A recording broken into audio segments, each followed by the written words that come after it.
आज हम सौंदर्य से भरपूर खूबसूरती की मिसाल मधुबाला के बारे में बात करेंगे। उनके बारे में जानेंगे। मन ही मन हर एक लड़का मधुबाला जैसी माशूका आज के ज़माने में गर्लफ्रेंड चाहता था। क्या आप जानते हो मधुबाला इनका पूरा नाम क्या था? मधुबाला इनका पूरा नाम मुमताज़ जहन दलवी था। हमारी अपनी मधुबाला इनका जन्म 14 फरवरी 1933 में दिल्ली में हुआ था। इनके पिता पुख्तानी थे, चौबी डिस्ट्रिक्ट से थे। पिता अताउल्ला खान, माता आयशा बेगम। इनके 11 बच्चे थे, उनमें से मधुबाला 5 नंबर की थी। इनके पिता इंपेरियल तंबाकू कंपनी में काम करते थे। वहाँ पर नौकरी छूट गई तो उसके बाद दिल्ली में रुख किया गया।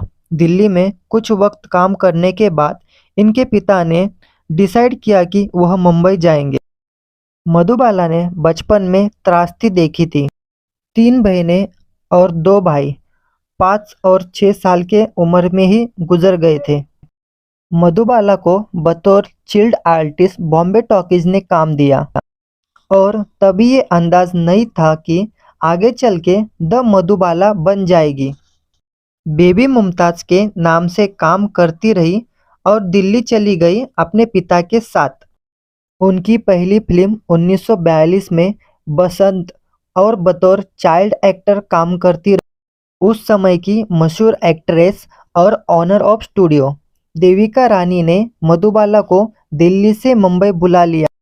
इसी बीच एक एस्ट्रोलॉजी ने यह भविष्यवाणी की थी कि यह लड़की आगे जाके बहुत नाम कमाएगी। इतना नाम इसके खानदान में किसी ने कमाया न होगा, लेकिन ये अपनी कुल उम्र न जी पाएगी। मधुबाला आई मुंबई और डॉकयार्ड में रहने लगी, जिसे गोदी भी कहा जाता है। और एक दिन मुंबई डॉकयार्ड में जबरदस्त धमाका हुआ। ऐसा धमाका हुआ जिसमें कई परिवार उजड़ गए। घर, लोग, बहुतों की तो मृत्यु हो गई।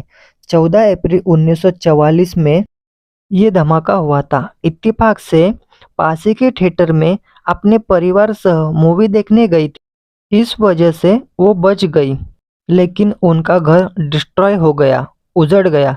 उसी वजह से मधुबाला फुटपाथ पर आ गई और उनके क्लासमेट ने उन्हें सहारा दिया और उनके परिवार को रहने के लिए जगह दी।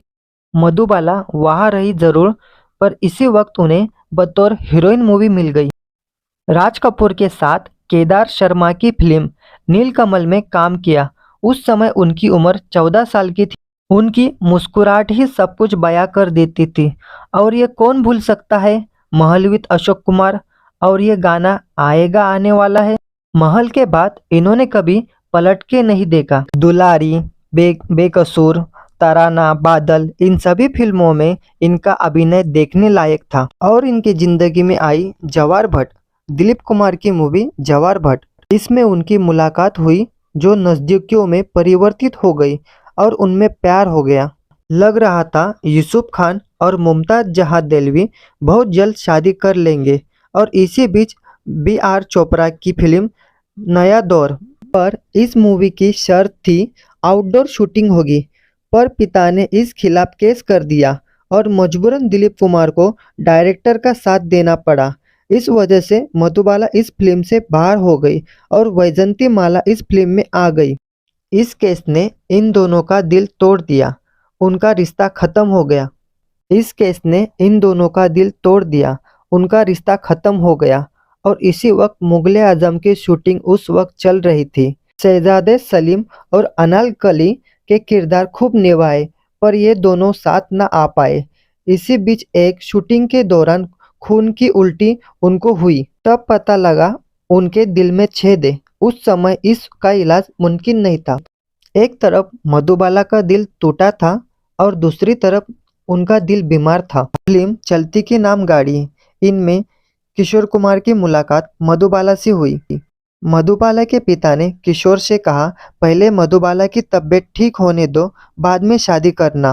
पर किशोर ने कहा, नहीं, पहले शादी करेंगे, फिर लंदन ले जाकर मधुबाला का इलाज करेंगे। लंदन जाकर तबीयत में सुधार भी आया था।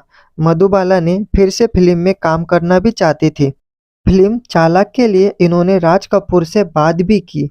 एक दिन की शूटिंग भी हुई, पर शूटिंग मुकम्मल ना हो पाई। मधुबाला चक्कर आकर गिर गई, जो कि इसके बाद बिस्तर से ना उठ पाई। बात बात पर हंसने वाली, इस वजह से कभी-कभी तो एक्टर को भी दिक्कत हो जाती। कहते थे एक बार हंसी शुरू हो जाती तो मधुबाला रुकने का नाम ही ना लेती और वो हीरोइन मात्र 36 की उम्र में हमें छोड़कर चली गई।